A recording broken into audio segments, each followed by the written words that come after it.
Be a real quick webinar, maybe 15, 20 minutes on how to create your 30-second pitch with hopefully a little here and there. I don't want to bore you too much.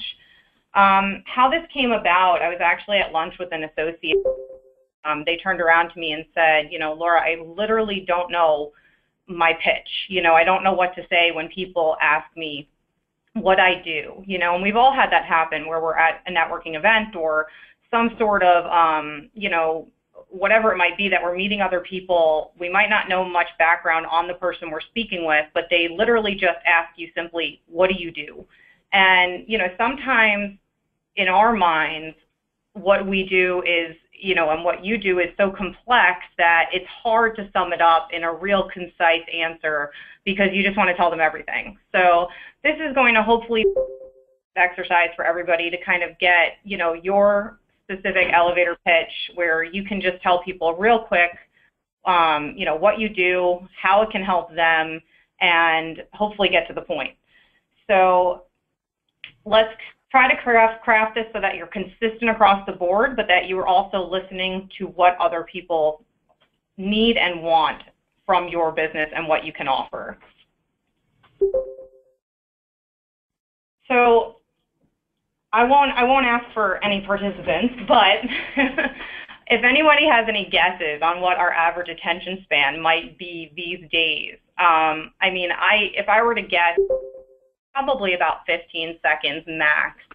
And believe it or not, the average human attention span now dwindled down, which is really nothing. I mean, ever since, obviously, you know, there are contributing factors with the internet and phones and television, and it's really not a lot of time to capture someone's attention, to, you know, really engage them and figure out what they need and tell it to them. So in those first 8 seconds, that's when that's what you have to work with in terms of capturing someone's attention.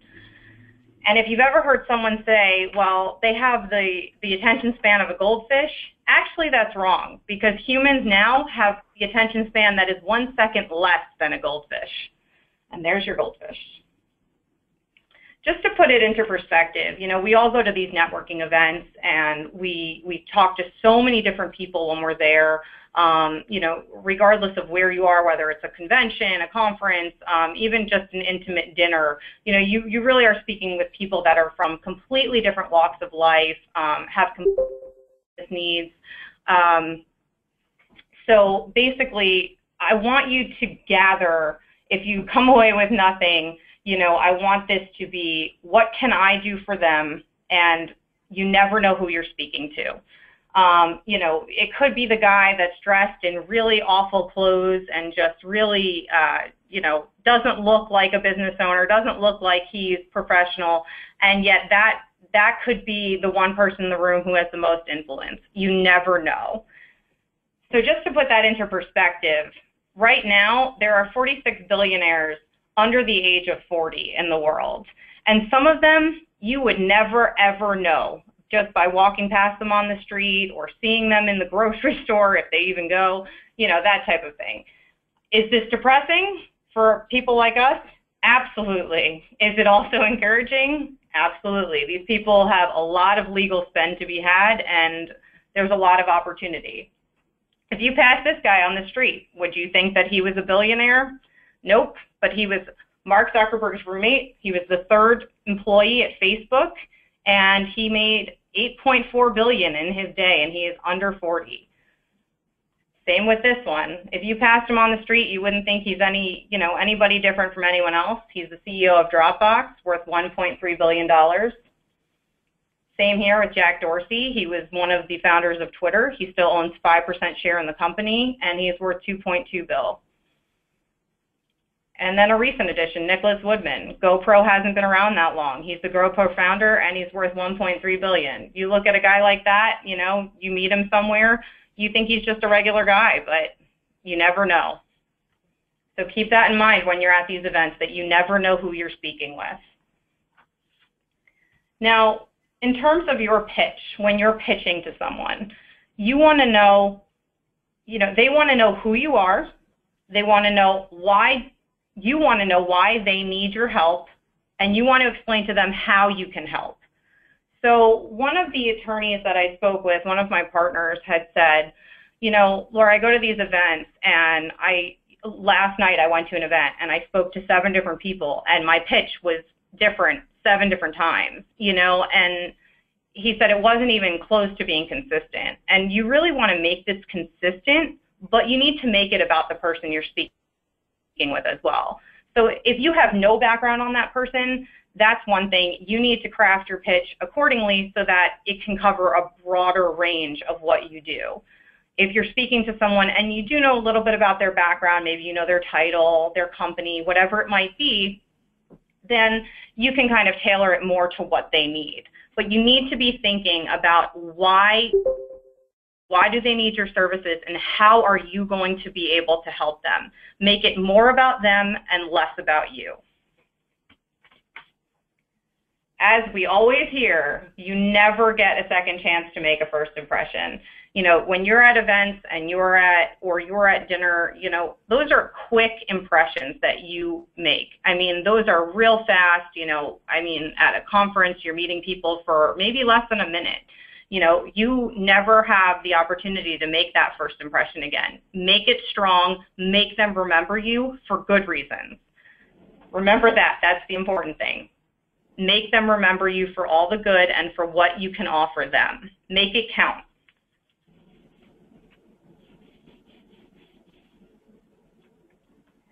So when you're engaging someone, the biggest thing that you need to remember is to listen. Listen first, speak second.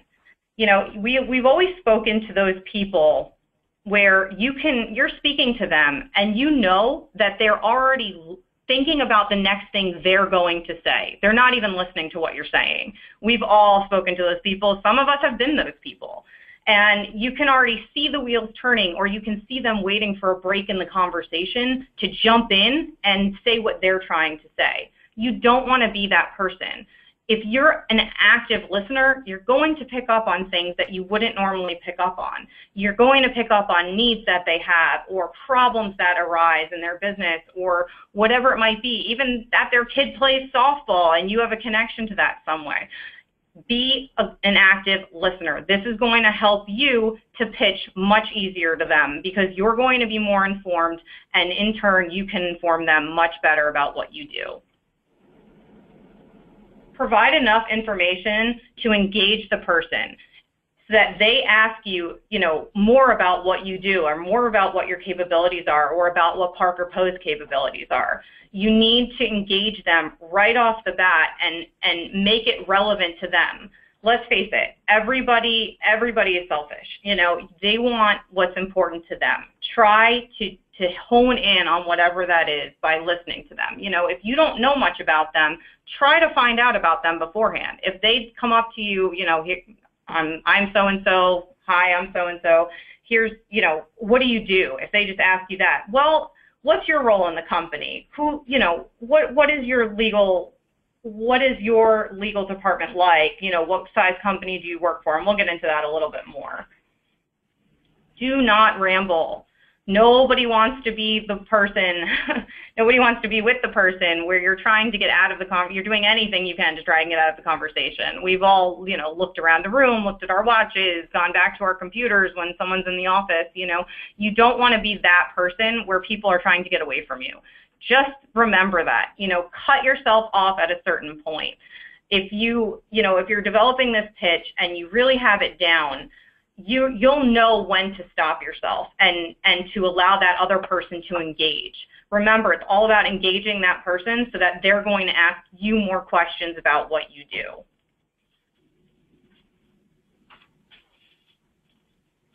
So again, put yourself in the other person's shoes. Think about what they are trying to get out of the conversation. What are they looking for? If they're just looking to meet you, fine. But you need to make yourself memorable. Again, just leave that lasting impression. Make sure that they know who you are and what you do. Use layman's terms.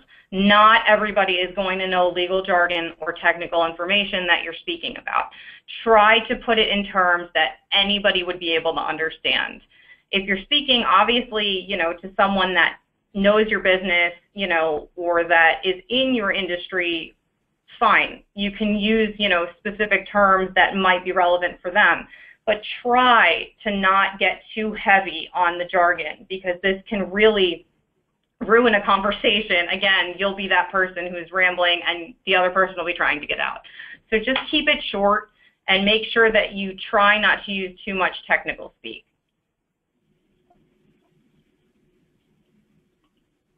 Ask more questions.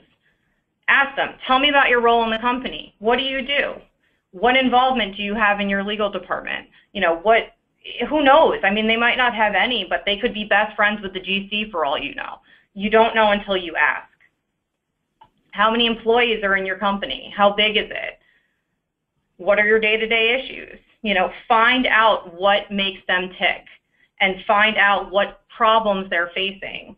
And most of all, who does your legal work? This might seem a little forward to ask, but people understand. People are perceptive. They pick up on the fact that this is what you do and you're trying to accomplish a goal. Again, you have a short amount of time. Not only do you need to help them to solve their problem, but you need to accomplish your goal of, getting to the point, being direct, and asking them the questions that are pertinent to your business. So as you create your elevator pitch, please consider, who are your clients? Who generally do you serve? Who are your competitors, and how do you differ from your competitors? Differentiate yourself. If you do something special that someone else does not do, make sure to put that in there. People love to pick up on those unique little details. What is special about you? What can you tell them that would engage them right off the bat and make them ask more questions? Give them the interesting tidbits. That's what people want to hear. Again, our attention spans are so short. You need to capture them with the things that they'll want to hear. How do you and Parker Poe add value? Does one of your colleagues here at Parker Poe do the type of work that this person might need, or that their colleague might need? Always be thinking about it. Cross-sell, cross-sell, cross-sell. I cannot stress it enough. Think about what other needs they might have. They might not have a need for what you do, but get in the door. It cannot hurt to build those relationships and get your foot in the door. We all know that. So think about it. Be thinking about it when they're talking, not too much, but think about what you can do to add value and what you can suggest to add value to their business. Again, same point I've gone over and over. What could be relevant for them? And again, do not use legal jargon. Use business terms. Use appropriate speech, but do not draw them into too much jargon. That's just a little example right there. Now, in developing your pitch, who are you? Who do you want to portray yourself as? What do you want people to think of you for? Oh, that's the lawyer who does X, or that's the attorney who deals with this type of problem. Who do you want to be? You need to get that into a concise format and think about it, one sentence. Who do you want? Who are you? Who do you want to be? Who do you want others to know you for? So, what professional identity do you want to portray? And what type of work would this person be interested in that you do? So think about that. One sentence, I am, and think about it.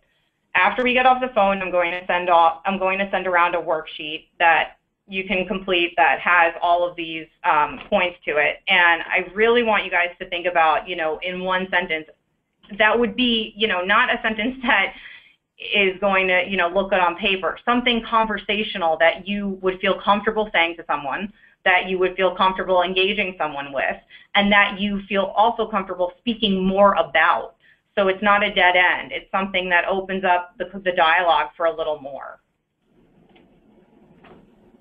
So in this sentence, partner or associate in an IP group of a leading West Coast law firm. Oh, where is your firm based on the West Coast? What type of IP work do you do? It's a sentence that opens up for more questions. Who do you work with? Think about the type and size of the companies that you work with, because that is going to be relevant to whomever you're speaking to. That information they're going to grab onto. Oh, that's the size of my company. So you know our business needs. You're used to working with people like us. It's all about them. And again, what type of work type of problems do you solve? I work with senior execs of large pharmaceutical companies and biotech ventures. Well, there's a lot of questions that can be had to that. People are going to ask you questions if they're interested. Leave it open-ended so that people can ask you. Don't get too granular. Just remember, do not get too granular. Think of it as a high-level overview of your own practice. What are you trying to solve? What problems have you solved in the past for your clients, and what are you looking to solve now? What problems has this person alluded to that you might be speaking with? If nothing, what problems have you solved for your clients specifically? Give them examples. Give them tangible information that they can cling on to. It helps so much when they have an actual example and they can say, that's the attorney who did this type of work for that client. They love hearing that.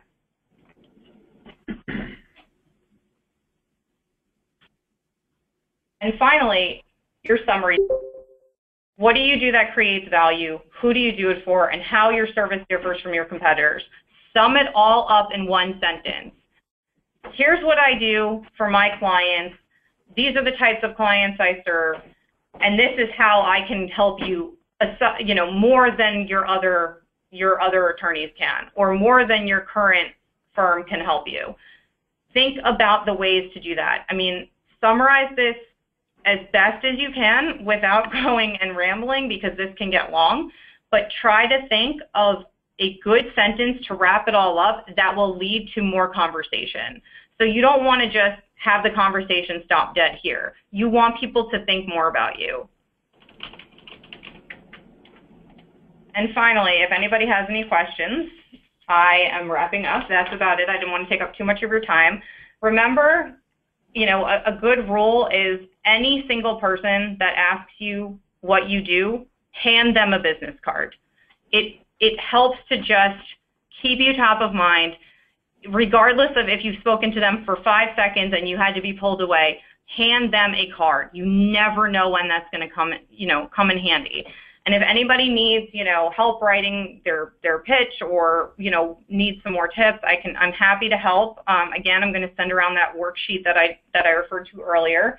I hope this kind of got you guys thinking a little bit more about, how to keep it concise and how to really, hone in on the details that matter and not the erroneous details. Does anybody have any questions? All right, dead silence. Well, thank you guys so much for participating. I believe that Ashley is actually doing a webinar about Manzama that will be available on Parkway. She'll be letting everyone know about that, so tune in for that and just keep checking back to see what else we have going on.